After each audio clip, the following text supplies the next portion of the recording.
Hey, Grace Church. Let's talk a moment about what some people might call a Sabbath evening. Well, a Sabbath evening is just a polite way of talking about retirement from life. Have you heard Christians talk about this before? Like when they talk about their retirement, only to realize that really what they're talking about when they talk about their retirement, they're talking about coasting to the end of life. Well, that is what's meant by this term Sabbath evening, coasting to the end of life for the next over the next 20 years or so after for pay work is done or has stopped. And after all, haven't we earned it? At least that's the way some people might think about it. Well, if you look closer at this idea of retirement, you'll find it's really a term used predominantly here in America, not other places in the world. And it's certainly not a biblical concept. Seriously, why do we think there's something magical about the age of 65, for example, maybe 60, that entitles us to slow down?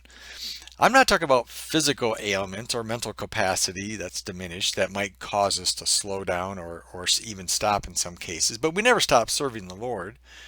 I'm referring intentionally to slowing down, like slow rolling it into heaven that sometimes people make. They make that decision.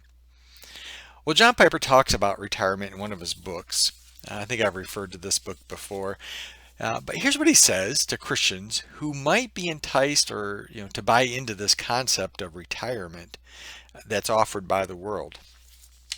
And here's what he says. Now he's speaking to Christians. He says, how many Christians set their sights on a Sabbath evening of life? Resting, playing, traveling. And this is the world's suggested substitute for heaven, since they, the world, do not believe that there will be one beyond the grave, like, a heaven beyond the grave. They think we must reward ourselves in this life for the long years of labor, for who knows what the life beyond might hold if there's anything at all over there.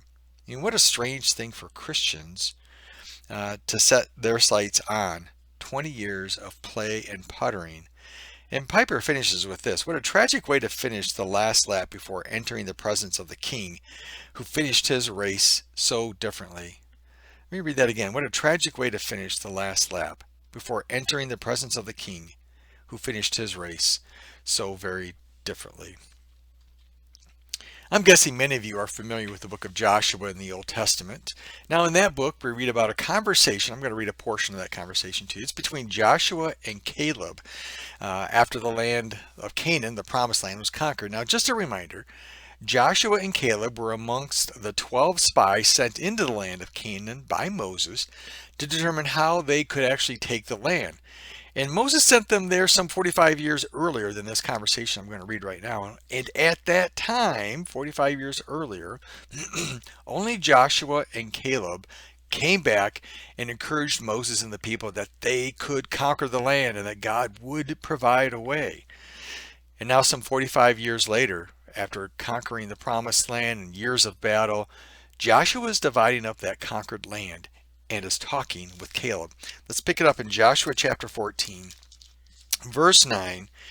And so that this is now Caleb speaking. He says, so on that day, Moses swore to me, the land on which your feet have walked will be your inheritance and that of your children forever, because you have followed the Lord my God wholeheartedly.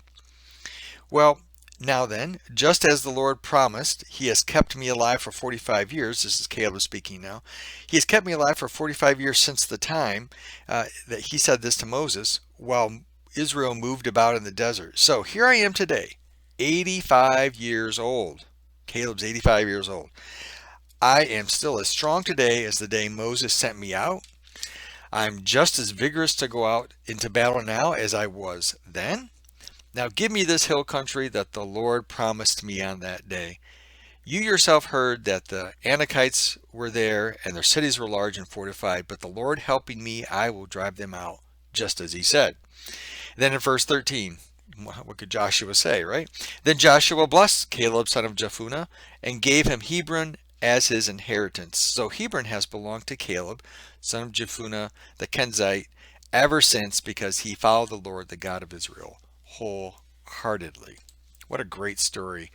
I'm Yeah, Caleb refused to believe, as I'm reading this, and probably you're thinking too, Caleb refused to believe that God was done with him, even at the age of 85. Now, I'm sure some of you would argue with me and say, they're 85 in biblical times is like our 35 now. No, I doubt it. 85 years of living in the desert, wandering and fighting, sounds like a pretty hard life to me, and I'm sure I'd be worn out and spent at the age of 85 had to live through all that, physically worn out. But even so, Caleb wanted the hardest piece of earth in that region. Hilly, got to fight uphill when you take the cities. Hilly, it's physically big, people, fortified cities. And here's the thing, Caleb at 85 didn't consider himself too old to take on the hardest assignment that was around him. And what about us, Grace Church? What about me? And what about you? Are we too old to serve God ever?